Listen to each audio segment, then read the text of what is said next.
Hello friends, welcome back to our channel. ఈ రోజు వీడియోలో ఏ పిండితో దీపం వెలిగిస్తే ఎలాంటి లాభాలు కలుగుతాయనేది చూద్దాం. ముఖ్యంగా రాహుకేతు దోషాలు తొలగాలన్నా, వివాదాలు పరిష్కారం అవ్వాలన్నా, ఆర్థికంగా నిలదొక్కుకోవాలన్నా, శత్రువుల నుంచి విముక్తి కలగాలన్నా మనం నిమ్మకాయ దీపం, ఉసిరికాయ దీపం, బియ్యపిండి దీపం, రాహుకాల దీపం అని రకరకాల దీపారాధనలు చేస్తూ ఉంటాము. రకరకాల పిండి దీపాలను ఉపయోగించి మనిషి జీవితంలో వచ్చే సమస్యలన్నిటినీ పరిష్కరించుకోవాలని ఒక ప్రయత్నం చేస్తూ ఉంటాం. సో ఆ ఏ పిండితో వెలిగిస్తే ఎలాంటి ఫలితాలు కలుగుతాయనేది ఈ వీడియో లాస్ట్ వరకు స్కిప్ చేయకుండా చూడండి, ఫుల్ డీటెయిల్స్ తెలుస్తాయి. గోధుమ పిండి, పెసరపిండి, ఉసిరికాయ, బియ్యం పిండి ఇలా రకరకాల దీపారాధనలు అని చెప్పుకున్నాం. పిండితో చేసిన దీపాన్ని వెలిగించడం ద్వారా సకల దేవతలు ప్రసన్నులవుతారని, కోరిన కోరికలు కూడా నెరవేరుతాయని, మనకు ఏమైనా సమస్యలున్నా పరిష్కారం అవుతాయని, లేదా మరికొందరు మానసిక ప్రశాంతత కోసం ఇలా వెలిగిస్తూ ఉంటారనమాట. మొదటగా గోధుమ పిండితో చేసిన దీపం వెలిగిస్తే ఎలాంటి ఫలితాలు కలుగుతాయి అంటే గనక, ఎవరైనా సమస్యల్లో ఏమైనా చర్చల్లో సమావేశాల్లో ఉన్నప్పుడు వాళ్ళకు జనరల్గా వాగ్వివాదాలు జరుగుతూ ఉంటాయి కదా, అలాంటి గొడవలు పెళ్ళైన చోట గొడవలు అనేటివి రాకుండా ఉండడానికి, ఏమన్నా గొడవలు ఉన్నా కూడా వాటి నుండి బయటపడాలని కోరుకునే వాళ్ళు, ఇట్లాంటి వాగ్వివాదాల సమస్యల నుంచి బయటపడాలి, సమస్యలు పరిష్కారం అవ్వాలని కోరుకునే వాళ్ళు ఈ గోధుమ పిండితో చేసిన దీపం అనేది వెలిగిస్తారు. ఉత్తరాదినైతే గనక ఆటేక దీపక్ నియమం అని చెప్పని పాటిస్తూ ఉంటారు. అది ఎలా అంటే, ఆటేక దీపక్ నియమం అంటే గోధుమ పిండితో చేసిన దీపం వెలిగించడం అనేది క్రమం తప్పకుండా ప్రతిరోజు వాళ్ళ పూజ గదిలో వెలిగిస్తూ ఉంటారండి. ఎందుకంటే సమస్యలు అనేటివి రాకుండా ఉండాలని కోరుకున్న ప్రతి ఒక్కరు కూడా గోధుమ పిండితో పూజ గదిలోనైనా దీపారాధన చేయడం అనేది అలవాటుగా మారిపోయింది. అలా చేస్తే సమస్యలు గొడవలు రాకుండా ఉంటాయి అనేది నమ్మకంగా అయిపోయింది అనమాట. తర్వాత పెసరపిండితో చేసిన దీపం వెలిగిస్తే దరిద్రం తొలగిపోతుందట. ఇంట్లో సుఖశాంతులు, పేదరికం తొలగిపోవాలంటే పూజ సమయంలో చంద్రునికి అంటే ఆ ఈవినింగ్ టైము చంద్రోదయం అయిన తర్వాత ఈ పెసరపిండి దీపం అనేది వెలిగిస్తారనమాట. ఇంటి ముంగిట అంటే తులసి చెట్టు దగ్గర వెలిగించవచ్చు, లేదా ఆ చంద్రుని కిరణాలనేటివి మనకు మన దీపం మీద పడుతూ ఉండాలన్నమాట. అలాంటి విధంగా ఈ పెసరపిండితో చేసిన దీపం వెలిగించడం వలన ఆ పేదరికం తొలగిపోయి ఆర్థికంగా బాగుపడతారు. తర్వాత ఉసిరి దీపం. ఈ ఉసిరి దీపం వెలిగించడం వల్ల శత్రువుల నుంచి విముక్తి లభిస్తుంది.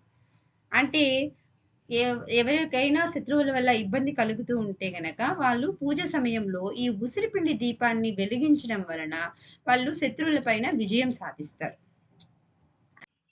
ఇప్పుడు చెప్పుకున్నాం కదండి, గోధుమ పిండి దీపం, పెసరపిండి దీపం, ఉసిరి దీపం అని ఇలా చెప్పుకుంటూ పోతే రకరకాల దీపారాధనలు అనేటివి ఉంటూ ఉంటాయి. కానీ వాటిల్లో అన్నిటికంటే ముఖ్యమైనది, శ్రేష్టమైనది బియ్యపిండి దీపం అన్నమాట. అది ఎందుకు అంటే మహాలక్ష్మీదేవికి, వెంకటేశ్వర స్వామికి చాలా ఇష్టం అన్నమాట.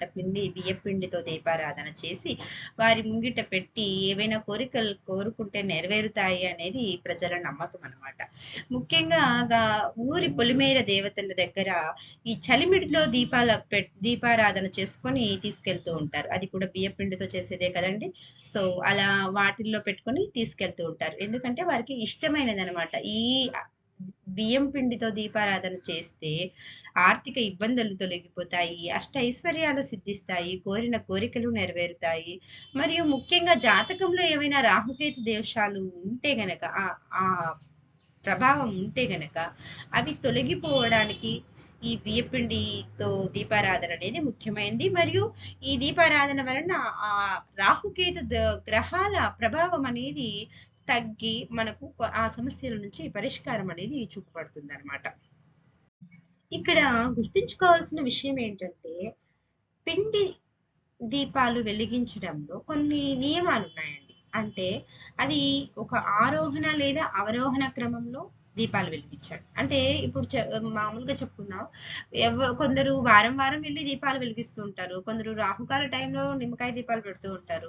ఇలా వారి కోరిక నెరవేర్చుకోవాలి, భగవంతుడికి ముందర వారి కోరికను వినిపించుకోవాలి అన్నప్పుడు ఏదో ఒక దీపారాధన అనేది చేసి వదిలేస్తుంటారు. కానీ అలా కాకుండా ఆరోహణ లేదా అవరోహణ క్రమంలో అంటే 11 రోజులు 11 దీపాలు, 21 దీపాలు, 31 దీపాలు ఇలాంటివి వెలిగిస్తూ ఉంటారు కదా! ఇప్పుడు సపోజ్ 11 దీపాలు వెలిగించేటివి పెట్టుకున్నారనుకోండి. First day 1, second day 2, third day 3 అలా 11 డేస్ వరకు 11th డే 11 దీపాలు ఇలా వెలిగిస్తారనమాట.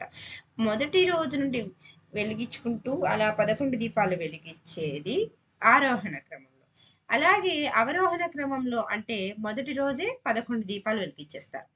రెండో రోజు 10, మూడో రోజు 9 ఇలా ఆ దీపాలన్నిటివి రోజు రోజుకు ఒక్కొక్కటి తగ్గించుకుంటా పోయి చివరి రోజు ఒక్క దీపం వెలిగిస్తారనమాట. ఈ విధంగా ఈ 11 రోజులు పూర్తయ్యేసరికి మనం కోరిన కోరికలు ఏవైతే ఉంటాయో అవి వీలైనంత వరకు చాలా మంది జీవితాల్లో కూడా పరిష్కరింపబడ్డాయి అనేది నమ్మకంగా అయిపోయిందండి. కాబట్టి ఎవరైనా కూడా అలా పిండి దీపం వెలిగించాలి అనుకునే వాళ్ళు క్రమం తప్పకుండా చేయడానికి ప్రయత్నించండి. ఒకవేళ ఎవరైనా దీపాలు పెట్టే సమయంలో మామూలు ఏవైనా చిన్న చిన్న ఇష్యూస్ వచ్చి పెట్టలేకపోయారు అనుకోండి.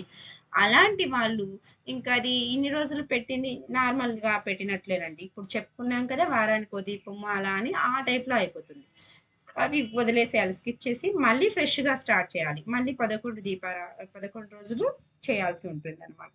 ఈ విధంగా దీపాలు వెలిగించేటప్పుడు ఇది బాగా గుర్తుంచుకొని అదే విధంగా 11 దీపాలు, 21, 9 దీపాలు కూడా ఎవరికి నచ్చిన విధంగా అలా ఒక సంఖ్య అనుకొని సంకల్పం తీసుకొని ఆ విధంగా చేసుకొని లాస్ట్ డే అయినాక ఉద్యాపన చెప్పుకోవడం అనేది మామూలు పూజల్లో కదా చేస్తారో ఆ టైప్‌లోనే చేసుకోవాలండి. అదే ఈ వీడియో గనక మీకు హెల్ప్ అయిందంటే గనక పక్కన వారికి ఎవరికైనా యూజ్ అవుతుందంటే గనక షేర్ చేయండి. నచ్చితే లైక్ చేయండి. మరిన్ని వీడియోస్ కోసం మన ఛానల్‌ని సబ్స్క్రైబ్ చేసుకోండి. Thank you.